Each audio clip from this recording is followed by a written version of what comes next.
Welcome to SportsMatters TV, brought to you by the Macau Sporting Club and in association with Shooter, Snooker and Pool Blackpool, and filmed by DeepRed Productions. Okay, welcome to SportsMatters TV. We're in Inniscarra for a big day here. Ipswich, of course, holding a big event. A lot of young Cork lads and prospects for the future here.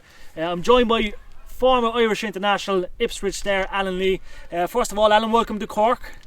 Yeah, very nice to get here for the day and brought the weather with me. It is indeed. Now, there's a lot of stuff happening here at the moment. We've seen Georgie and yourself looking at the future prospects of Irish football, perhaps. How's it been so far, and have you seen some future contenders and stars in the making? Well, listen, first and foremost, I can't get over the professionalism of the setup. Yeah. I think, what we really want is to have a load of kids participating in the sport, and first of all getting really good coaching and really enjoying the week. So it was heartwarming to see all the kids out there with the footballs getting loads of touches, and there's been some good play, and I've been really impressed with some of the lads and the way they take on information and try to do the things that you tell them. So I've been impressed, really impressed. Definitely. Now, you've had a marvellous career, I must say. You played with a lot of big clubs. How did it all start for you first day? Obviously going through the ranks, who was there to guide you, and how did it all come about making them big moves to the UK? Well, as I said to the boys today, there was a time when I was their age, I was going to soccer camps like this. Yeah. And I think in Ireland, growing up, kids are used to going to academies, and the better players go to academies. But in England, that's what they do. Over in Ireland, we never knew anyone who, we'd no point of reference for anyone who'd gone over to England. So we were very naive. And it wasn't until I was maybe 14 an English club started asking me to go on trial. And I remember early doors going to Aston Villa and really liking it there. Yeah. And they'd fly us over every school holidays. But we were still naive about it. We were still so surprised when we got the offer to become a professional footballer, and initially turned it down, actually. Definitely. And it's a big journey, obviously. With Georgie, we spoke to Georgie a couple of weeks back, and he was telling us that these days they're trying to teach the kids about making a move, about the nutrition, that side of the game. Was it a big change for you, of course, making a move? Because I think you started off at Aston Villa first, wasn't it? Yeah. And was it a big shock? Obviously, were you homesick? Was it such a big change? I honestly wasn't homesick, because I remember I sailed out the door by mum and dad. Yeah. I didn't feel like I was leaving home. I thought I'd be back. It never really hit home. And I behaved like that, and I trained like that without. My first year was a disaster. Yeah. It took a while for the penny to drop that actually I'm in a rat race here, and I've got to do more and work harder and be better than everyone else. Yeah. It took a year for that to drop in. Definitely. I remember one time the coach took me off before half time. I was having a disaster. I was blaming everyone else, blaming the coach, and he tapped me on the back and said, "Well done," as if he'd finished with me. There's no point saying anything, and it was that moment it clicked. Definitely. I've got to do something. What about would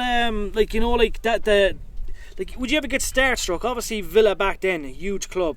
What kind of players would you have seen around back then? Was it did you get a chance to train with the first team, or was it just kind of do your youth stuff? Well, when I went there, it was Paul McGrath. Yeah. Was there. Steve Staunton, Ray Houghton. I mean, I don't need to tell you what the esteem you hold these living legends in. Yeah. And I was very young when I went over, so I didn't get to train with those guys. I trained with the first team after 2 or 3 years. Yeah. And they'd kind of all moved on by that stage. But I remember Gareth Southgate was there, and he was always a really good man. I'm delighted what's happened for him. Yeah. Because he's a decent person. He is indeed. Now, is a loan move essential to a player these days at a young age? Do you think that really benefits a player? Because we always say, I've known a couple of lads in the past that have gone to England, and if they've been David Bevan, for example, he's a Cork lad. He was goalkeeper for Aston Villa. He found that the loan moves definitely helped him, and he was always trying to explain to us that you're playing with the big boys, the physical players. They'll come in hard at you. Is it essential for a player to go on loan? Yeah, well, I suppose it's not the loan. It's the experience of playing with adults. Yeah. We're playing for those 3 points. Whatever we do in under 23 football and youth team football, it's not quite the same as having the fans, having that real pressure. Yeah. So, as a means to an end, the experience is so important. But the thing about loan is you can go to a club and you're not under massive pressure. If you sign for a club, there's added pressure. I've got to prove myself. I'm here. I've committed for 3 years. Yeah. You can kind of go on loan, and at the back of your mind, you may be more relaxed because people aren't judging you quite as much. Yeah. So for me, going on loan was a really positive experience. Of course. So I think that helps. I don't think there's quite the same pressure.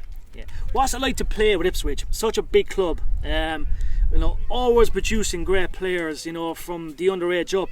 But what was it like to play with Ipswich and definitely be a cult hero there? Because a lot of people still talk about Alan Lee and them days. What's it like to play with that club and of course do so well there? I hope I was a cult hero for the right reasons. Well, definitely. Ipswich is a wonderful club. Yeah. The history. And for me, I'd failed at Cardiff. I wasn't playing well, and I walked through the gates at Ipswich Town, and I couldn't believe the surroundings, the size of the people, the history, the aura. Joe Royal was the manager, and straight away I was on form and playing well, and I loved it.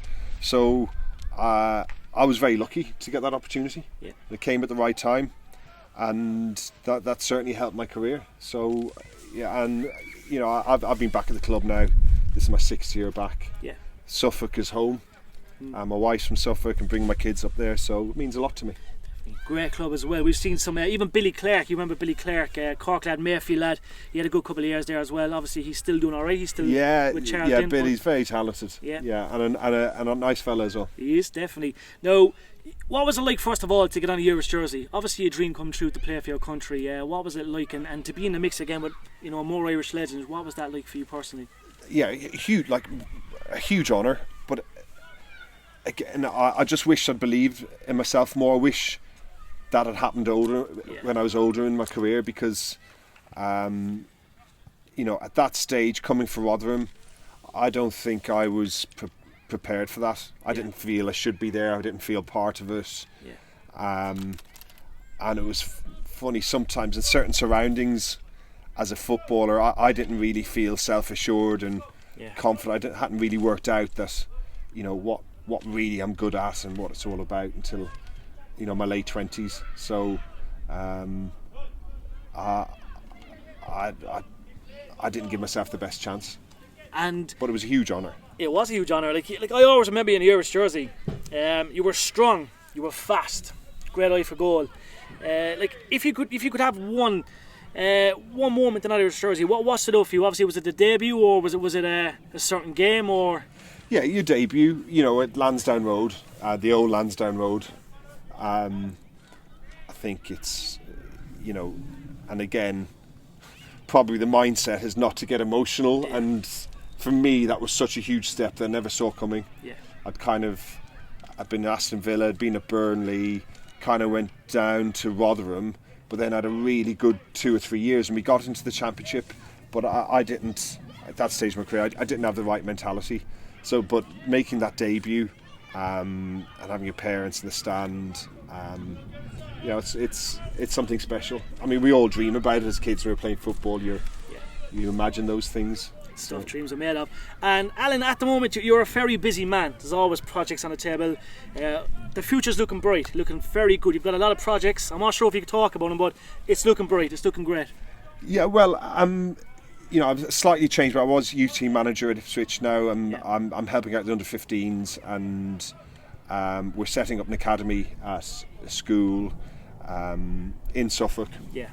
With the club involved, and for me it was time for a change.